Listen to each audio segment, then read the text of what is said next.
નમસ્કાર, હું ખેડૂત પિયુષ પરમાર, ઓબીસી પ્રદેશ પ્રમુખ, આમ આદમી પાર્ટી ગુજરાત.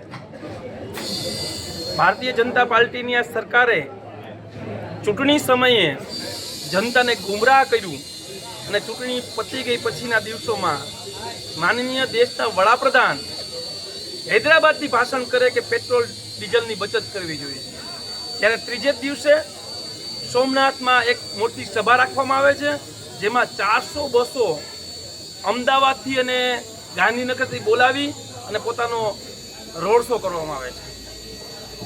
જનતા હેરાન પરેશાન થઈ રહી છે. આજે માળિયાહાટીના તાલુકાના એટલા પંપોમાંથી માત્ર એક પંપે ખાલી 8000 લીટર ડીઝલ આવ્યું છે. ખેડૂત વર્ગ છે, કાયમીનો અવરજવર કરવાવાળો સામાન્ય પરિવારો આજે ખૂબ હેરાન પરેશાન થઈ રહ્યા છે. સામાન્ય ઘરના લોકો આજે લાઈનોમાં ઊભા છે, ત્યારે નેતાઓ ક્યાં છે?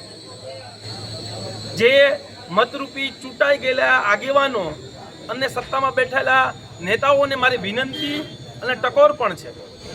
આ જનતાએ તમને માળિયાહાટીના તાલુકામાં સ્પષ્ટ બહુમતી સાથે તાલુકા પંચાયતની બોડી બનાવી છે, ત્યારે ઉપરથી લઈને નીચે સુધીનું તમારું સર્વસ્ત્ર શાસન છે. ત્યારે અધિકારીઓને અને નેતાઓને કહી આ માળિયાહાટીના તાલુકાના 68 ગામને યોગ્ય ન્યાય મળે, પૂરતું ડીઝલ અને પેટ્રોલ મળે તેવી વ્યવસ્થા કરવી જોઈએ.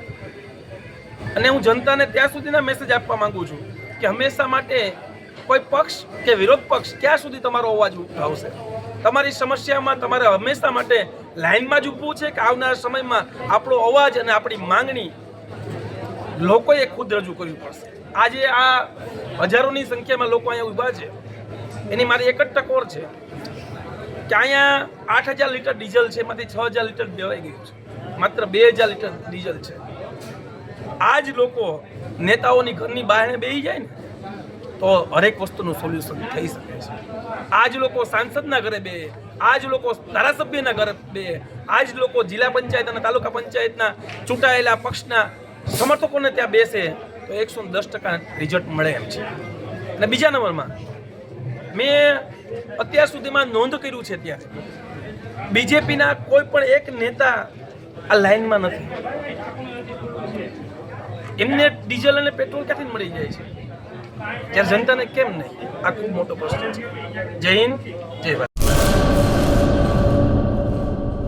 Admission open.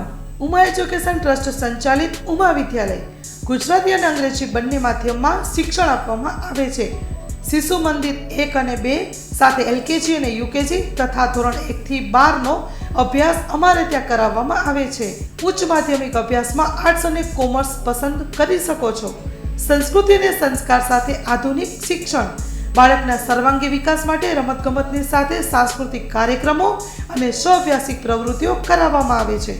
માતૃપિતૃ વંદના જેવા કાર્યક્રમોનું આયોજન કરી શાળા કક્ષાએ વિવિધ ઉજવણી કરવામાં આવે છે. બહાર ગામથી આવતા વિદ્યાર્થીઓ માટે બસની વ્યવસ્થા આપવામાં આવે છે. સાથે સમૂહ પ્રાર્થના, વ્યાયામો, કસરતો, વાલી મીટિંગ, માતૃપિતૃ વંદના, વિશિષ્ટ કાર્યક્રમોની ઉજવણી અમારે ત્યાં કરવામાં આવે છે. તો રાહ શેની જુઓ છો? આજે જ એડમિશન લ્યો ઉમા વિદ્યાલયમાં. અમારું સરનામું નોંધી લેશો: બેરુ રોડ, નખત્રાણા, કચ્છ.